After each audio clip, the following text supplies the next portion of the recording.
नमस्कार प्रिय दर्शकों, हाजिर हूं मैं नक्षत्र प्रभाव।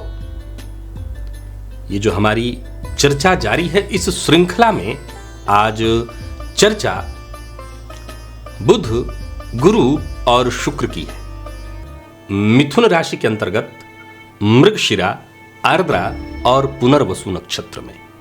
प्रिय दर्शकों, मृगशिरा नक्षत्र के स्वामी मंगल हैं, देवता चंद्रमा, और ये मिथुन राशि के अंतर्गत आता है नक्षत्र। आर्द्रा राहु स्वामी नक्षत्र के, और रुद्र इसके देवता। इसके 4 चरण मिथुन राशि के अंतर्गत, और तीसरा नक्षत्र है पुनर्वसु, देवगुरु बृहस्पति इसके देवता। अदिति, देवगुरु बृहस्पति इस नक्षत्र के स्वामी, अदिति देवता।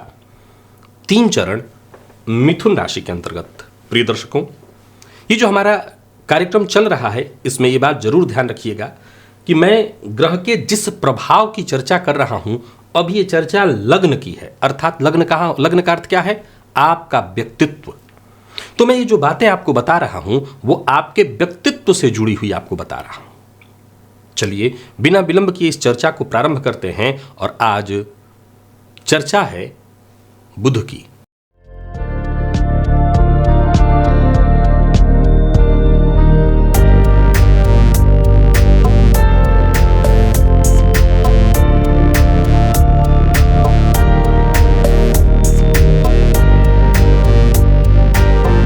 मृगशिरा से प्रारंभ करते हैं। पहले मृगशिरा के प्रभाव को आपको भली भांति जान लेना होगा, ताकि आपसे कोई गलती ना हो। विलक्षण प्रवृत्ति, थोड़ा शक्की स्वभाव, करीबियों पर आंख बंद करके भरोसा करना, धोखा खाना। जब आंख बंद करके भरोसा करे तो धोखा होगा ही होगा। नेतृत्व की जबरदस्त क्षमता, निष्कपट पर छोटी छोटी बातों पर उत्तेजित होना। मानसिक रूप से अशांत जीवन में सदैव उतार चढ़ाव रहे। अपनों से धोखा मिलने के कारण घर वालों से ज्यादा बाहर वालों पर भरोसा करे, ऐसा है ये मृगशिरा नक्षत्र। प्रिय दर्शकों, मृगशिरा इस नक्षत्र में यदि आपको बुध दिखाई पड़ रहे हैं, तो समझ लीजिए ये बहुत अच्छा प्रभाव नहीं देंगे। जी हां, आप तो कह रहे थे, अब तक जान रहे थे, ये भद्र महापुरुष योग है। मैंने कहा बहुत अच्छा प्रभाव नहीं देंगे। क्यों? क्योंकि ये मंगल के नक्षत्र में है? नहीं, बिल्कुल नहीं। प्रिय दर्शकों, यहां 2 बातें हैं।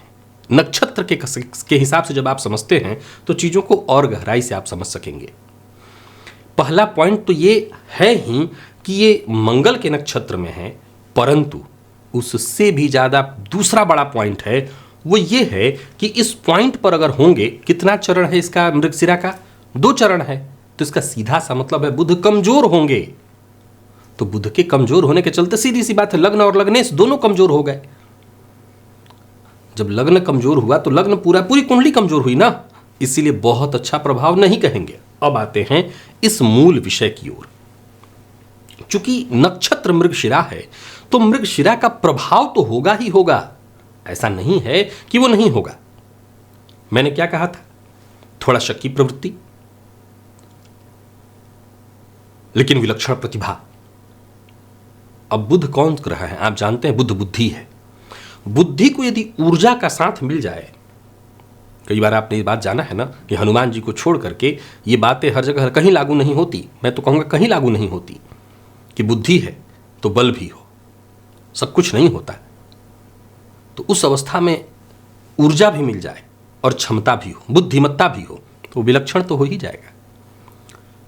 प्रायः विलक्षण लोगों में कुछ न कुछ कमियां होती हैं, तो शक्की प्रवृत्ति का होना कोई बहुत बड़ी बात तो नहीं दिखाई पड़ती।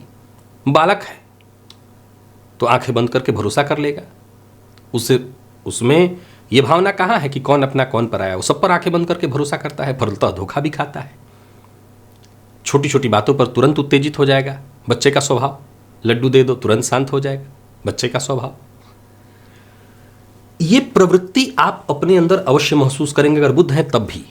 आप बुद्धिमान हैं, आप ऊर्जावान हैं, आप तेजस्वी हैं, लेकिन इसके बावजूद आपके अंदर वो क्षमता नहीं है जिससे आप अपने जीवन में बहुत श्रेष्ठ उत्पन्न कर लें। फलतः आप ये कहते सुने जा सकेंगे कि सभी लोग कहते हैं भद्र महापुरुष योग हो तो ये हो जाए वो हो जाए, पर हो तो कुछ नहीं रहा है। रीजन है कि अगर मृगशिरा में है तो वो पॉइंट बहुत कमजोर है। वो पॉइंट बहुत कमजोर है। दूसरे ग्रह होते हैं कौन? देव गुरु बृहस्पति।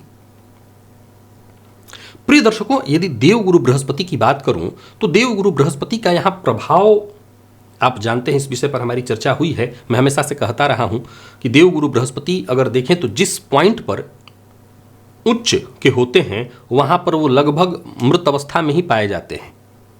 हमेशा मैं कहा करता हूं कि जो बुद्धि है, जो ज्ञान है, उसका क्या जीवित और क्या मृत होना, क्या बड़ा और क्या छोटा होना, वो तो सदैव एक सी स्थिति में है। इसलिए चंद्रमा और गुरु आपको हमेशा उस अंश पर परमुच्च स्थिति में दिखाई पड़ेंगे जहां कि वो मृत होते हैं।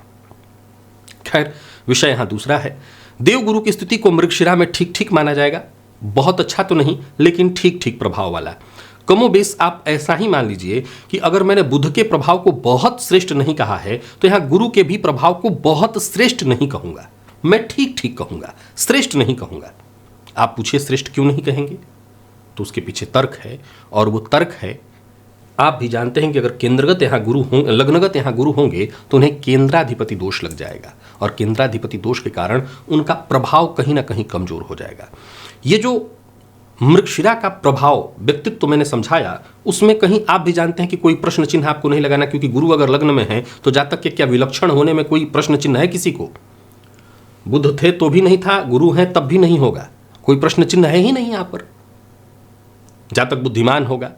गुरु लग्नगत बहुत जिसके पास ऊर्जा हो, ज्ञान हो, उसके अंदर क्रोध आ ही जाता है, साधारण सा लक्षण है।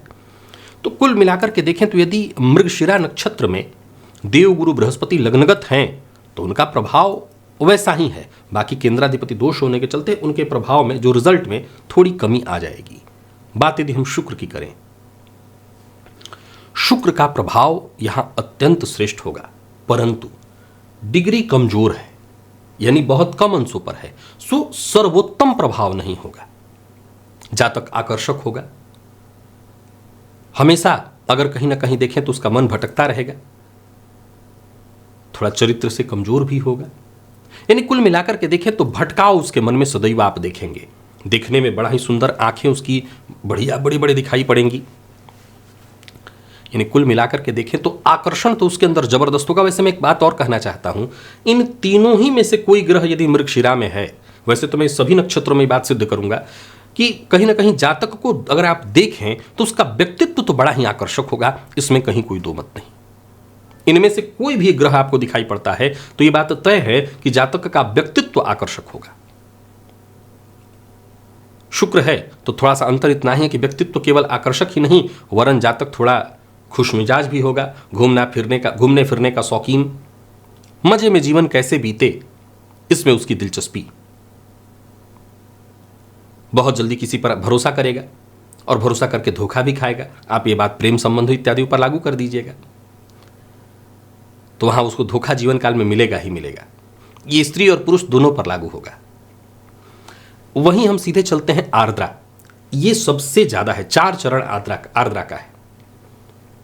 प्रारंभ बुध से करते हैं, बहुत अद्भुत, जबरदस्त, अद्भुत जबरदस्त। यह है भद्र महापुरुष योग। भद्रता का वो पुट जिसमें जातक के पास ज्ञान भी है, बुद्धिमत्ता भी है, क्षमता भी है, जब जैसा तब तैसा करने की क्षमता से वो भरपूर है। यानी बुध अगर आर्द्रा नक्षत्र के चारों में से किसी चरण में है तो समझ लीजिए जातक के व्यक्तित्व को बड़ा ही अद्भुत बना देंगे। उसकी भद्रता पर कोई प्रश्न चिन्ह नहीं होगा। धन धान्य से परिपूर्ण, विलक्षण शब्द कहने की आवश्यकता नहीं। वैसे मैं बता दूं कि हर तरह से अद्भुत आर्द्रा नक्षत्र ये राहु का नक्षत्र है। जातक को बेहद जिम्मेदार बना देता है, जनसभाओं में आकर्षण का केंद्र बना देता है, मनोवैज्ञानिक हो जाता है ऐसा जातक। दूसरों के मन में क्या चल रहा है ये भी वो जान ले। हालांकि उसके स्वभाव में सदैव परिवर्तन होता रहेगा, फिर भी कहा जाए तो हर तरह से बढ़िया। अगर वो कष्ट में भी है तो भी वो किसी को पता नहीं चलने देगा कि उसके जीवन काल में क्या चल रहा है। सदैव संतुलित रहने का प्रयत्न करेगा। खुद सही है, पर अगर आपको सम्मान देता है, आपका सम्मान करता है, तो आपके सम्मान में अपने को सही होने के बावजूद दब जाएगा, झुक जाएगा, आपकी हां में हां मिला देगा। यह है आर्द्रा नक्षत्र। ये है आर्द्रा नक्षत्र, एक से एक अधिक कार्य करेगा और उसमें सफल भी होगा, पूर्ण सफल, दक्ष है, हर तरह की क्षमता से परिपूर्ण। प्रिय दर्शकों, यदि आपकी जन्म कुंडली में या किसी भी कुंडली में बुध इस नक्षत्र में आपको दिखते हैं तो ये जितने भी गुण मैंने गिनाए हैं ये सभी गुण उस जातक में अवश्य ही होंगे। गुरु, अगर आपको गुरु को यहां समझना है तो ये बातें यहां भी लागू होंगी। गुरु के अंदर वही केंद्राधिपति दोष वाली बात मैं कहूंगा। राहु के नक्षत्र में गुरु को मैं कुछ अलग ढंग से आपके सम्मुख रखूंगा। ज्ञान होगा, बुद्धिमत्ता होगी, परिस्थितियों को अलग ढंग से देखने की क्षमता होगी। आप ऐसे जातकों को आज के परिवेश में व्यंग्यकार कह सकते हैं, आलोचक कह सकते हैं। आलोचक शब्द ज्यादा अच्छा रहेगा। चीजों को देखने का एक नया नजरिया, अलग नजरिया। अगर आपके हां में हां भी मिला रहा है तो वो जानता है कि कब आपको पटखनी देनी है। अगर बल्कि वो हां में हां मिला रहा है तो आपको सचेत हो जाना चाहिए। मैं फिर से दोहरा रहा हूं, बड़ा गंभीर तथ्य है और समझिए इसको कि गुरु यदि आर्द्रा नक्षत्र में है तो ऐसा जातक यदि हां में हां मिला रहा है तो समझ लीजिए वो धोखा दे देगा या पटखनी दे देगा मौका मिलने पर। हालांकि धोखा देने का स्वभाव तो नहीं होगा, लेकिन उसकी बुद्धिमत्ता इतनी तीव्र हो जाएगी। उसकी बुद्धिमत्ता शब्द का इस्तेमाल आप चतुराई शब्द से करिए। बुद्धिमत्ता भारी शब्द अलग शब्द है, चतुराई शब्द अलग है। यहां शब्द होगा चतुराई, चतुर होगा, उसकी चतुराई में कोई कमी नहीं। यानी अगर आर्द्रा नक्षत्र में मिथुन राशि में लग्नगत गुरु दिखाई पड़ रहे हैं तो एक सामान्य शब्द, ऐसा जातक बेहद बुद्धिमान चतुर होगा। एक और पॉइंट, तो क्या अब देवगुरु को यहां पर केंद्राधिपति दोष नहीं लगेगा ना? बिल्कुल लगेगा। उसके चलते वो जो संपूर्ण प्रभाव गुरु का है वो कहां मिल रहा है? गुरु का यहां लग्न में होना दिग्बली है तो संपूर्ण जो प्रभाव है वो नहीं मिलेगा, उसमें कहीं ना कहीं कमी होगी। लेकिन फिर भी ऐसा जातक उस कमी के बावजूद, अच्छा एक चीज गौर करिए, गुरु के प्रभाव में चतुराई शब्द उचित नहीं है। ये गुरु के सम्मान में ठेस है कि जिसकी कुंडली में गुरु लग्न में बैठे हैं, मैं उसको चतुर कह रहा हूं। उसको बुद्धिमान कहा जाएगा, ज्ञानवान कहा जाएगा, धीर गंभीर कहा जाएगा, चतुर नहीं। पर मैंने कहा चतुर, यह शब्द रहेगा। बाकी देखा जाए तो दूसरों के मन की पढ़ लेना उसके बाएं हाथ की खेल। लोगों को, सामने वाले को सामने बिठा करके उसके बारे में भांप लेना, यह उसके लिए बेहद आसान, इतना आसान कि जैसे उसके मन की बात वो सामने वाला क्या बोलना चाह रहा है, कब बोलना चाह रहा है, उसके बोलने से पहले जान जाएगा और पकड़ लेगा। तो उसमें कहीं कोई दो मत नहीं। क्षमतावान, और आज के इस परिवेश में आप ऐसे लोगों को एक शब्द दे सकते हैं, बहुधंधी। ये शब्द बहुधंधी यानी बहुत सारे कामों को एक साथ करे, इधर से भी उधर से भी, कहां से उसको फायदा मिले वो इस पर फोकस करे और वो करेगा। शुक्र के बारे में आप कह सकते हैं बहुत बढ़िया। आर्द्रा नक्षत्र में यहां शुक्र भी उतना ही जबरदस्त, उतना ही जबरदस्त। धन धान्य से संपन्न, स्त्रियों का प्रिय, अगर आप ऐसे कहें तो हर तरह के सुखों का भोक्ता, जन सभाओं में आकर्षण का केंद्र, लोग अनायास ही उसकी ओर खिंच जाए, ऐसा उसका व्यक्तित्व। दिखने में न बहुत मोटा पतला, बीचों बीच स्वस्थ शरीर का, यानी उसका व्यक्तित्व इतना आकर्षक, जैसे आप कह सकते हैं कोई अभिनेता आज के समय में। अभिनेता शब्द कहना अच्छा तो नहीं होगा, परंतु मैं अगर ये भी कह दूं कि कामदेव के समान सुंदर, तो शायद ये ठीक हो, ये ठीक होगा। राहु के नक्षत्र में होने के चलते, शुक्र के भी होने के चलते कुछ विकृतियां आती हैं। चेहरे पर कुछ चीजें ऐसी होती हैं जो एक लक्षण के रूप में दिखाई पड़ती हैं। कई बार दांत पर राहु का प्रभाव पड़ जाता है, तो कुछ विकृति हो सकती है, लेकिन मूलतः देखने में ऐसा जातक बेहद खूबसूरत होगा, हर तरह से संपन्न होगा, समाज में प्रतिष्ठित होगा, मान सम्मान से युक्त होगा। और आप कह सकते हैं कि आज की इस भौतिक युग में, भौतिक युग से संबंधित जितनी भी चीजें हैं जिसे हम खुशियों के रूप में देखते हैं, उन सभी चीजों से ऐसा जातक परिपूर्ण होगा। यानी आर्द्रा में ये तीनों ही ग्रहों में बुध और शुक्र का तो जबरदस्त प्रभाव, गुरु का भी प्रभाव गुरु के जैसा नहीं है, गुरु के को वो सूट तो नहीं करता, लेकिन आज के परिवेश के लिए तो बहुत बढ़िया है। तीसरा नक्षत्र है पुनर्वसु। इसके 3 चरण हैं।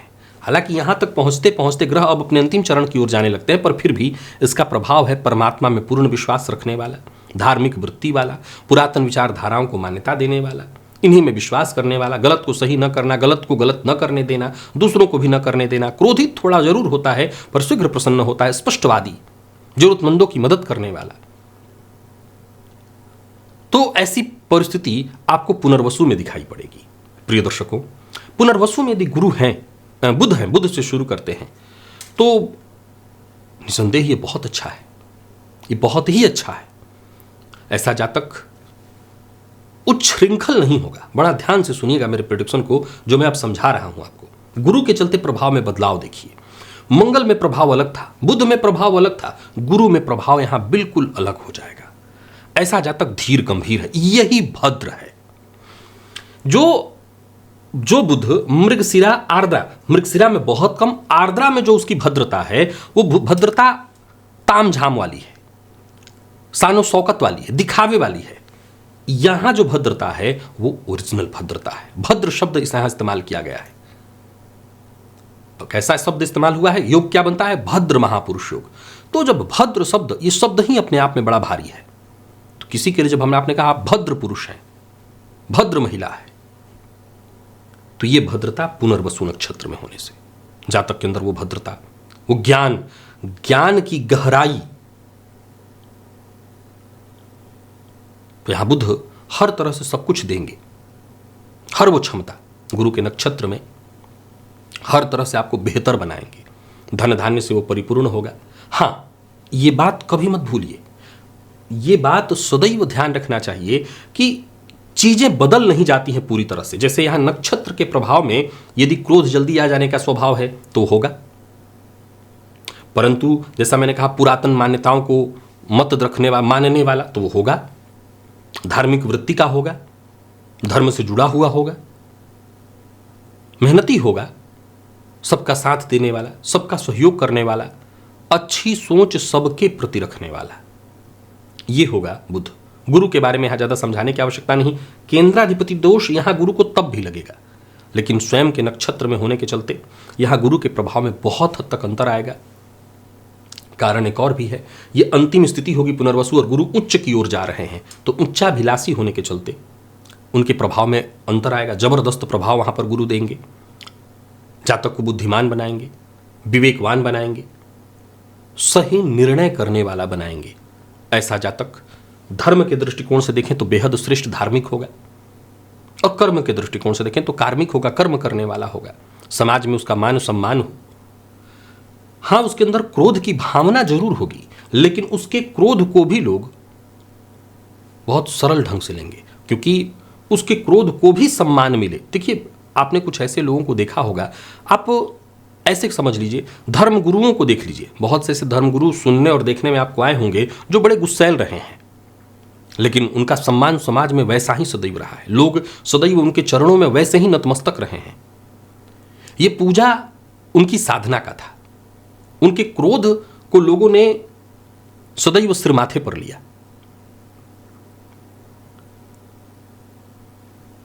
तो वो कहीं ना कहीं प्रभाव देवगुरु का यहां पर आप पुनर्वसु नक्षत्र में देखेंगे। मिथुन लग्न में शुक्र को यदि देखें आप पुनर्वसु नक्षत्र में, तो मैं आपको ऐसे समझाऊंगा कि जातक के अंदर, अच्छा व्यक्तित्व की बात मैंने अभी कही थी ना, जो व्यक्तित्व भव्यता वाला जो व्यक्तित्व है, ऐसा व्यक्तित्व जो अनायास अपनी ओर खींच ले, ये कहीं ना कहीं तीनों ही ग्रह उत्पन्न करेंगे। जातक का जो आभा मंडल है वो तीनों पुनर्वसु नक्षत्र में तीनों ही ग्रहों का आभा मंडल बड़ा ही अद्भुत, जबरदस्त, किसी को अपनी ओर खींच ले, कोई भी जैसे नतमस्तक होने को तैयार हो। शुक्र में ये अलग है, अलग तरीके से है, गुरु में अलग तरीके से। गुरु में ज्ञान के कारण, बुध में बुद्धिमत्ता के कारण, और शुक्र में उसके ऐश्वर्य के कारण। शुक्र में उसके ऐश्वर्य के कारण। जस्ट इसका प्रभाव आप देख लीजिए कि आज बड़े बड़े अभिनेताओं के घर के दरवाजे के बाहर जो भीड़ लगी है, क्या किसी ज्ञान के लिए? क्या वहां पर खड़े होने से कोई आध्यात्मिक सुख मिल रहा है इसके लिए? नहीं, लेकिन भीड़ तो है, आकर्षण वहां भी है लोगों को, वहां भी लोग झुकने को तैयार हैं हर तरह से। तो वो शुक्र है, वो शुक्र है जो आज के इस भौतिक युग की तमाम चीजों को जातक के पास प्रदान कर देता है, तमाम चीजें उनको दे देता है, और फिर सभी उसकी तरफ अनायास खींचे चले जाते हैं, अनायास आकर्षित हो जाते हैं। शुक्र पुनर्वसु नक्षत्र में यदि यहां पर है, तो एक और बात आपको बताना चाहता हूं। ऐसे जातक के अंदर केवल भौतिक सुख की बात अगर मैं कह के हट जाऊं तो वो बिल्कुल गलत प्रेडिक्शन होगा। निसंदेह भौतिक सुखों की चाह, आकर्षक व्यक्तित्व सभा के मध्य अगर हो तो उसका केवल और केवल उसकी एक ही चाह हो कि केवल और केवल आकर्षण का केंद्र मैं बना रहूं। ये एक प्रेडिक्शन है, ऐसा ही होगा। परंतु गुरु के नक्षत्र में होने के कारण ऐसे जातक के अंदर एक धार्मिक भावना भी होगी।